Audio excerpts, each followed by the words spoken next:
Mesdames et messieurs, Rokhaya Diallo de retour, pète un câble encore sur les blancs. Elle va parler encore des personnes non blanches et elle va commencer à devenir complètement zinzin sur le plateau de BFM. Et ça, c'est incroyablement lunaire. Donc on va regarder tout ça parce que c'est beau, le futur métissé, collectif métissé. Les personnes non blanches n'ont pas besoin de Mélenchon pour savoir que Marine Le Pen est un danger. Les personnes non blanches en France n'ont pas besoin de Jean-Luc Mélenchon pour savoir que Marine Le Pen est un danger pour eux. Et là, les personnes non blanches, mais enfin, pardon. Les personnes non blanches. C'est quand même bizarre de parler comme ça maintenant. C'est bizarre de parler de personnes non blanches. Les personnes qui subissent je trouve le racisme historique, c'est bizarre. On a quand même. Je me définis. Merde, pardon. Alors déjà, il y a eu deux titres. Il y a eu personnes non blanches. Et personnes qui subissent je trouve le racisme historique en plus.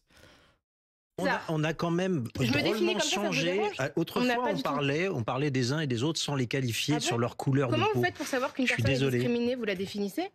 Non, je suis désolé. Je pense que la compétence, je pense que les qualités individuelles ne sont pas liées à la couleur de peau et ça me gêne d'entendre parler de racisé. Ça me fait pas. Et qu'est-ce qui te fait dire que tu es noir? Peut-être que tu t'identifies en noir. Ça me met mal à l'aise tout ça, la racialité, tout ça. Est-ce que les discriminations existent? Mais je ne nie pas qu'il puisse exister des racistes, qu'il puisse exister des problèmes ici ou là. Pour autant, faire des amalgames, des généralisations sur les couleurs de peau, c'est très embêtant. Il y a plein de facteurs de discrimination. Il y a par exemple le genre, le fait d'être une femme, le fait d'être une personne LGBTQIA, le fait d'être handicapé, le fait d'être non blanc. Attends, mais avant, c'était pas LGBTQ+. Pourquoi maintenant c'est passé à LGBTQIA? Ça a augmenté encore?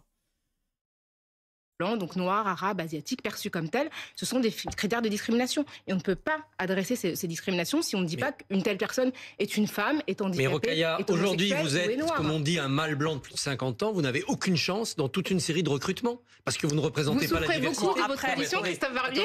C'est une réalité. Non, mais ça, c'est marrant, vous allez voir, juste après, il y a un schéma, une petite parodie mime intéressant. On compare Rokhaya Diallo, fille de bourgeoise, avec tous les avantages, qui a fait des études, tout ça, comparé à l'agriculteur blanc du coin. Et vous allez voir, c'est assez intéressant. Non, c'est une blague. Alors, c'est une discrimination. Je suis pas sûr qu'on puisse comparer. Bien sûr, c'est évidemment pas une discrimination. C'est évidemment pas une discrimination majeure. J'ai pas envie de vous écouter, c'est tellement. C'est évidemment pas une discrimination majeure. Le phénomène de société, il n'est pas là. Mais nous sommes entrés dans une société où chacun se définit comme victime. Et cherche et le responsable de ces effectivement, est-ce que la comparaison tient vraiment, Christophe Barbier, par rapport à d'autres discriminations? Historiquement, évidemment non. Mais dans le ressenti des gens, vous avez des gens qui vous disent ça et qui en tirent un comportement électoral. C'est là où nous avons construit une France depuis 10 ans, où ce débat de société est en train de dresser les uns contre les autres. Un dernier mot de Natacha Polony là-dessus, après on avance parce qu'on prend du retard. Ce qui me gêne, moi, c'est qu'on aille expliquer à un ouvrier, en effet, de plus de 50 ans... qui a été mis au chômage par la désindustrialisation, qu'il fait partie des dominants et que il fait partie. Ça, c'est la même rhétorique que le maître du Logos, hein, c'est-à-dire tout ce qui est racisme, tout ça, c'est pour créer de la division horizontale, tous les antiracistes, tout ça. Hein, voilà, ça c'est pas moi qui le dis, c'est vérifiable, c'est écrit dans mon livre Comprendre le royaume. Parce qu'au final, qui est le plus oppressé? Rokhaya Diallo ou alors l'agriculteur qui se met une corde à son cou parce qu'il n'est pas payé assez, alors qu'il produit beaucoup plus? Telle est la question. De cette discrimination systémique qui frapperait les autres. Voilà. C'est ça qui me gêne. Les événements actuels nous montrent par exemple que même quand on est ouvrier, on peut participer à des agressions sexuelles contre une femme parce qu'on est un homme. Donc je pense que c'est pas parce qu'on est ouvrier et qu'on souffre économiquement qu'on n'est pas dans sa... Mais du coup, quand on est une femme ultra bourgeoise qui contrôle genre la patronne d'une méga corpo, je sais pas, L'Oréal par exemple, est-ce qu'on écrase les hommes en faisant plus de thunes, hein, je sais pas, je ne sais pas, je pose des questions. On peut participer à des agressions, quel que soit le genre. Les viols, c'est quand même statistiquement plutôt les hommes. Nous sommes d'accord. Mais qu'est-ce qui te font dire que ce sont des hommes? Parce qu'il y a plein d'hommes maintenant. Hommes trans, hommes normal, hommes classiques, demi-hommes, on sait plus. Mais il y a autant de perversité chez les uns et chez les autres, c'est hélas unanimement partagé. C'est pas ce que j'ai dit. J'ai parlé juste de la condition ouvrière et du fait que ça n'enlevait pas la... Voilà.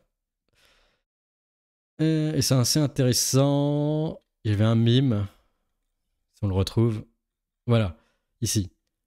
Oppresseur a repris la ferme familiale, travaille plus de 88 heures par semaine, gagne 350 € par mois, est l'oppressé, a fait des études aux États-Unis, a le temps de militer pour des pansements racisés, voyage beaucoup, vit dans le microcosme parisien, écrit des tribunes dans de grands médias internationaux.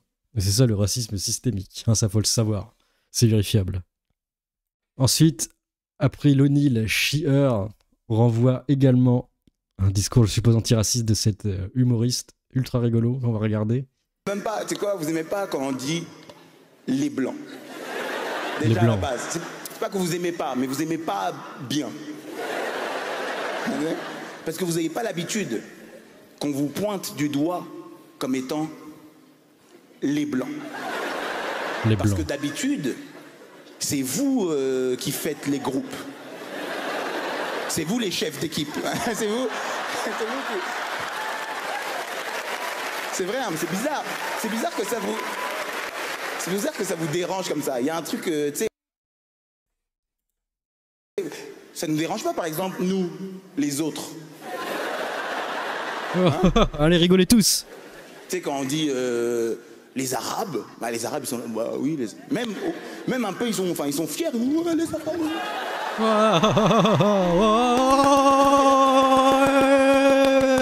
Il a dit les Arabes. Incroyable. Bah, les Noirs, on dit les Noirs. Enfin, tu vois, il n'y a que... Ouais, je meurs de rire. Tu vois, on est là,